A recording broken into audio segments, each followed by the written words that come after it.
again, and welcome to another introduction to Met Stream. Tonight we're going to make a long-time commitment. We're going to be watching Berlioz' Les Troyens.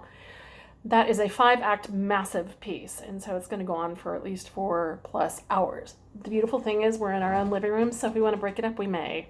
I'm Carol Anderson, and I'm principal coach of the Utah Opera, and I'm happy to join you for this little discussion.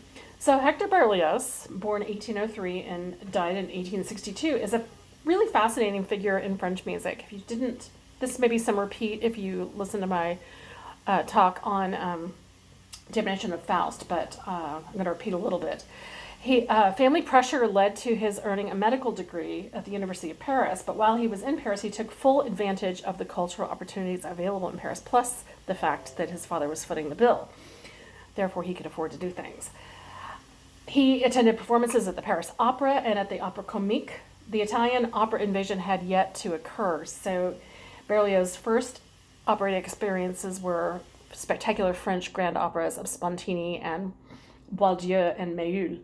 One of his biggest influences was the composer Christophe Willibald von Gluck, the composer of Orfeo, which I will talk about in a few more days, and Iphigénie en Tauride, which is the first show that Berlioz saw of his. He saw all told about 4 of Gluck's operas. And got a call that I had to decline. Guess I should have put it on airplane mode, sorry. Anyway, the thing he most got from Gluck was the idea that the orchestra could really be part of the drama and really move the drama along. And that was very unusual for Gluck to do that because up until that point the orchestra had just been merely an accessory to the fact. So Berlioz began private composition studies while pushing on through his medical degree and pivoted to musical studies against his father's wishes after his graduation from medical school. Berlioz is described by historian Julian Rushton as a lone wolf in the landscape of French music. Fans of Berlioz believe this to be a product of his unique vision. Detractors point to his lack of scholarly training, so you can figure it out. You can decide which camp you're in. His use of harmony can often be quirky and very unexpected. Pierre Boulez, conductor and composer, commented once, "There are awkward harmonies in Berlioz that make one scream," and I sometimes agree. It takes such unexpected turns. The musicians may disagree on his compositional techniques. All can agree that he was a supreme orchestrator. He really understood how to use the orchestra. His Symphony Fantastique is often held up as a textbook on how to orchestrate properly and to use massive forces. Berlioz's first experience with the legend of Dido and Aeneas was as a young student. He spoke of being moved to tears, in his own words, by the story as told by Virgil in the Aeneid. He wrote the libretto in 1856 and completed the massive score by 1858. And here's a little words from our friend Berlioz about this. 4 years earlier, I happened to be in Weimar at the home of Princess Wittgenstein, a devoted friend of Liszt, and a woman of character and intelligence who has often given me support in my darkest hours. I was led to talk of my admiration for Virgil and of the idea I had formed of a great opera designed on Shakespearean lines for which books 2 and 4 of the Aeneid would provide the subject matter. I added that I was all too aware of the pain that such an undertaking would inevitably cause me to embark on it. Indeed, the princess replied, the conjunction of your passion for Shakespeare and your love of antiquity must result in the creation of something grand and novel. You must write this opera, this lyric poem. Call it what you like and plan it as you wish. You must start work on it and bring it to completion.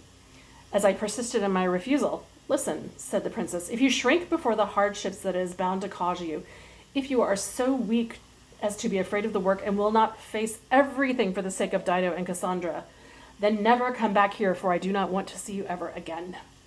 This was more than enough to decide me. Once back in Paris, I started to write the lines to the poem of Les Troyens. Then I set to work on the score, and after 3.5 years of corrections, changes, additions, etc., everything was finished. I polished the work over and over again. After giving numerous readings of the poem in different places, listening to the comments made by various listeners, and benefiting from them to the best of my ability. So the Paris Opera was the only theater with the facilities able to handle the scope of Les Troyens. but they vacillated for 5 years about putting the production on. Berlioz finally agreed to a truncated performance at the Théâtre Lyrique. That, despite its less than ideal form, made a big splash. They just did acts 3 through 5 and called it the Carthage or something like that. And so it's in future incarnations, sometimes, or in subsequent incarnations, it was sometimes performed on 2 nights, somewhat like a mini ring cycle, so that people wouldn't have to commit an entire 5-hour chunk in one night. But people have done both. The complete opera was not performed until 21 years after Berlioz's death in Karlsruhe. It was performed on 2 successive nights in that particular case to accommodate its length. Some of the fun numbers I got when I was looking at the Lyric Opera of Chicago website, it was 5 hours long. It's a 10-pound score in the 1969 critical edition from Baron which is not what I'm able to play from because I wasn't able to find a copy of that. 700 pages in the Baron 20-plus named roles, a Trojan horse, a waterfall. Originally, in the first production, they wanted to divert the Seine to create this waterfall in the theater. Crazy, right?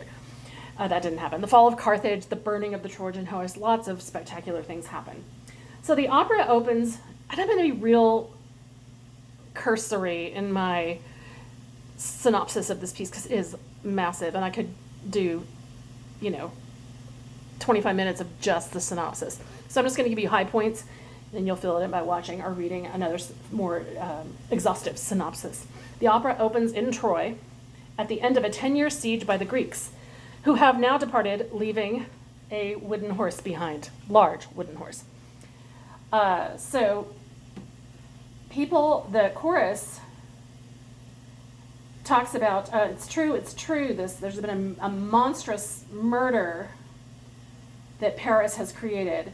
Do you know this wooden horse that before the departure for Ulide, that the Greeks constructed, and then they go on this giant horse is their offering to Pallas Athena, and it goes on. So they think that it's a really cool thing, and so there's all this fun chorus joyful chorus about the cheval de bois.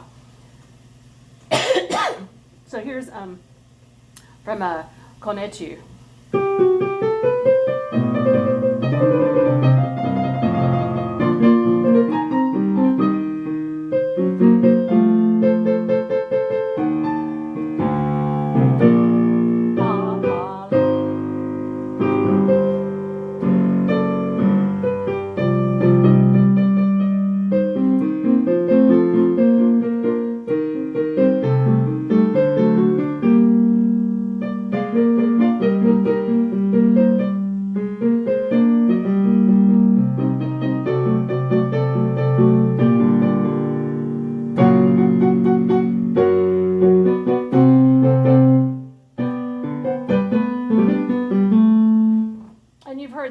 This is the end of the chorus where it's le cheval, le cheval. There's some unexpected chords where you go,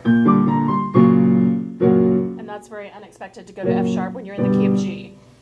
So they bring, despite the warnings of the priestess Cassandra, who's prophesying direst consequences if they bring this horse in, they do bring it into the city, and of course we know how that story ends, with the soldiers that were hidden in the horse pouring forth and massacring most of the Trojans. The remnants of Troy. I've just basically told you.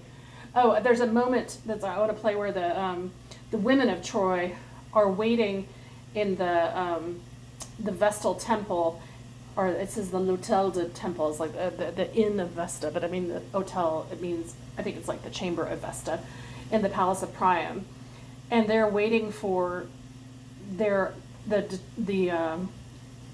Greeks to come in, and they actually end up doing sort of a mass suicide because they're afraid of what could happen. And when they're most afraid, they say, in this terrifying moment, and then they're describing the thing that they're asking for. And it's fun how they've set the text. He says, because it's all these dans ce moment affreux, all these little gaspy moments from the ladies' chorus.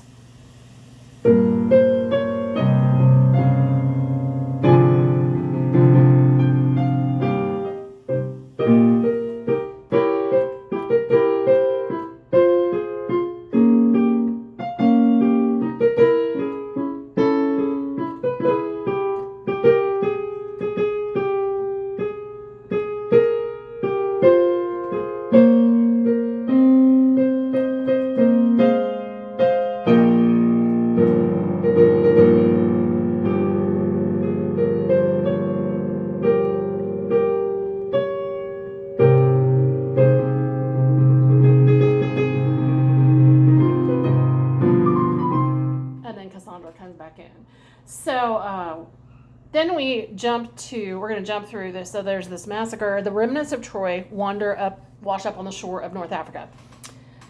And Carthage is a city that has been founded by the natives of Tyre when they fled their city. And Didon, or Dido, is now the queen. So everyone's singing glory to Didon. And there's several refrains of this throughout this scene as there's various festival things going on in this moment with the Carthaginian people.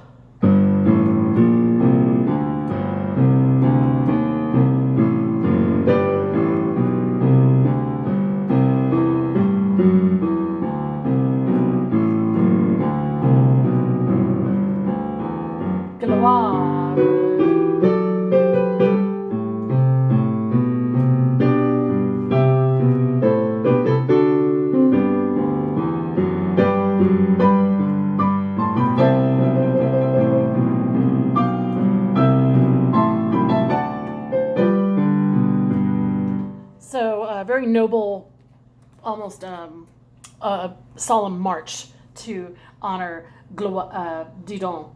So a little bit later on, Didon and her sister Anna are in the chambers together. Anna suggests that Carthage needs a king, and the sisters sing of the future of love, saying that there is still a chance for Didon to find love.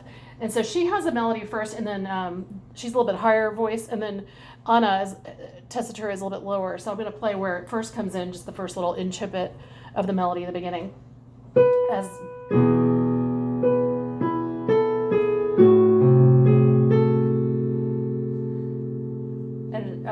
That is Dido's version, and then when Anna sings it, it's a little.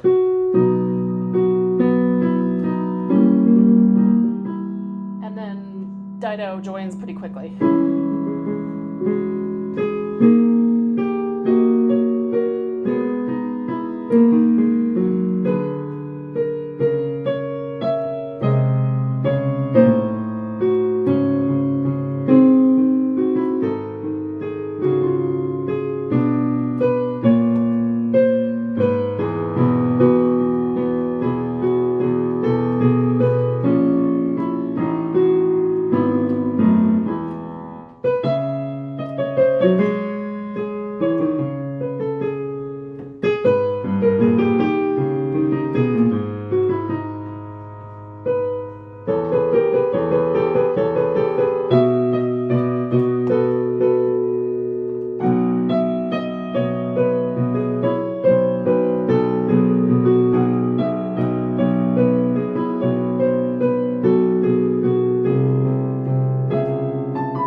And this little moment there, I really like that.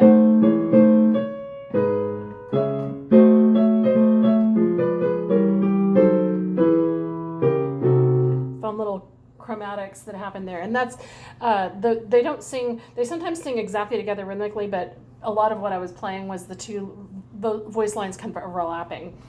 It's a really beautiful, beautiful duet.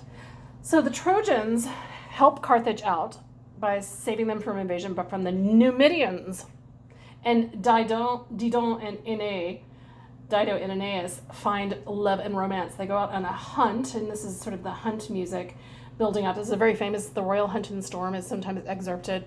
There's like three orchestral pieces from Les Troyens that are often played on orchestral concerts. So this is the music that kind of leads into the energetic part of the hunt.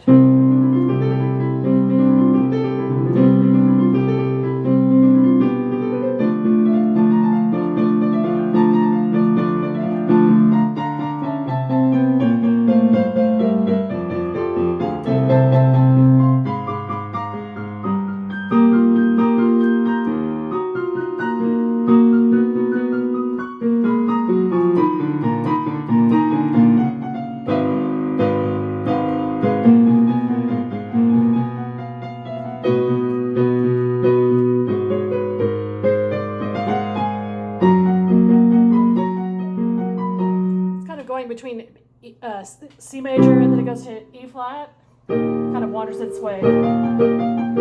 Lots of sort of hunting horn ideas, and then it goes into E flat minor. So it wanders through a bunch of keys pretty quickly. Then after this hunt, they find themselves, Aeneas and Dido, or Didon and Aeneas, find themselves in a secluded cave. Things happen. Yeah, they fall in love. Nuit d'ivresse, night of passion, and extase, infinite ecstasy. Okay, so things happen.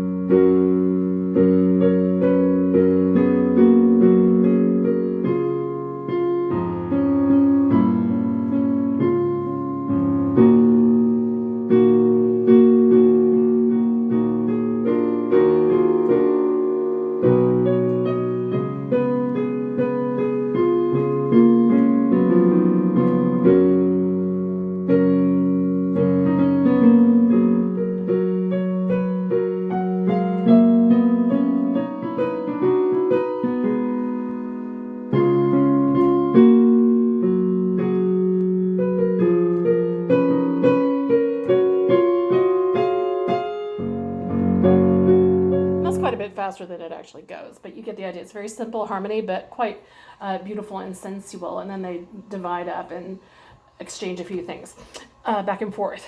So Aeneas eventually finds himself torn between his love for Didon and his loyalty to his Trojan cause. He had promised years ago that they would eventually go to Italy. That would be their next stop on their invasion tour, and they have not done that because he's been distracted by his romance in Carthage. So he sings of useless regrets. I must leave Carthage, and it's very wandery, squishy harmony.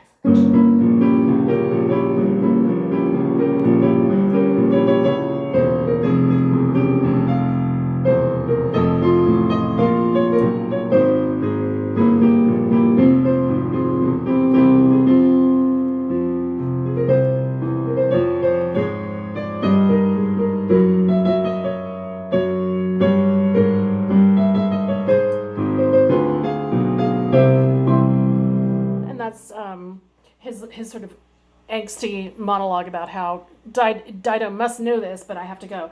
And then after this moment, he's visited, I can't remember if it happens right before or right after, but he's visited by the shades of all the people that died in Troy back in the day. So the people that were in Act 1 and 2 and then have gone away for a while have to come back as ghosts, Hector and Cassandra and people like that. And they all sort of remind him of his duty. So then he goes off, and Dido feels incredibly betrayed. So she burns all the memories, everything that reminds her of her lover, and then decides that her duty is to stab herself at this moment. So she has this which is just inarticulate grief, and then she says, Je vais mourir dans ma douleur immense submergée et mourir non vengée. So she's saying, I must die in my immense sorrow buried, and die not avenged. And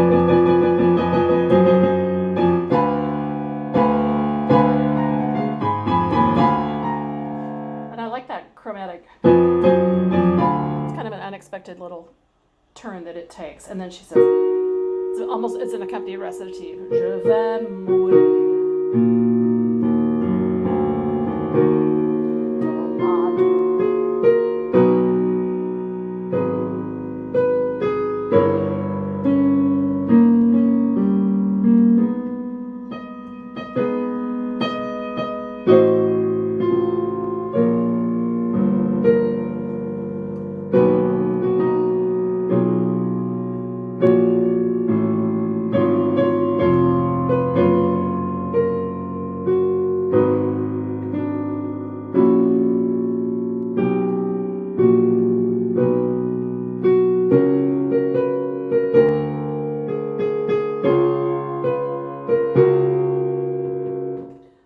And then Anna and she share a moment as Didon stabs herself.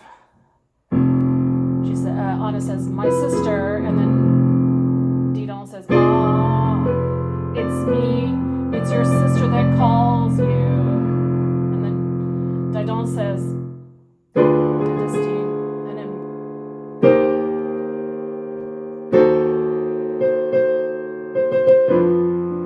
then of an enemy destiny, and implacable anger, Carthage must perish. And then she pronounces, right before she dies, she says, Rome, Roma immortelle. She raises herself up one more time in her death to pronounce that Rome is going to be the empire that survives. Rome, Rome, immortelle. And she dies. Then there's a chorus.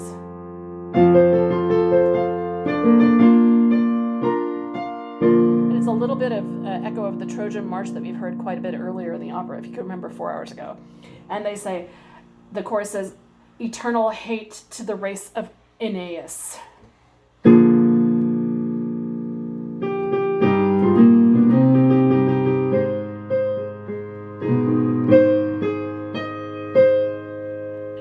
it ends with a declaration of anger from the people of Carthage against the benighted Trojans who have ruined everything. So I managed to actually make the talk for the longest opera one of the shorter talks. So good job me. But really, there was so much I wanted to present of the fabulous music that I just had to really winnow it down fairly mercilessly. So I hope you enjoy getting to know this piece. It's one of many of the operas that I haven't known much of, besides maybe an aria or two. So it's been fun to delve into it. Of course, I wasn't able to delve as deep as I'd like because of the expanse of the material. So, but I do enjoy this grand French opera. And thank you for supporting the art from your living room while we are unable to present art in our concert halls. We hope to be back there as soon as possible, and we appreciate your support while we are working our way towards that end with your safety and the safety of our performers in mind. So until that time, continue to support the arts wherever you may be. We appreciate it if you support us by absorbing our digital content, but we also, if your means allow it, please consider making a donation to an organization near you that you care about. We want to thank those that make our work here at Utah Opera continue during this time of pandemic, especially Judy Brady and Drew Browning, longtime friends and members of the Utah Opera family. And until we see you next, wash your hands, take care of each other, and be kind to everyone around you. And that's all I have to say. Thank you for joining me.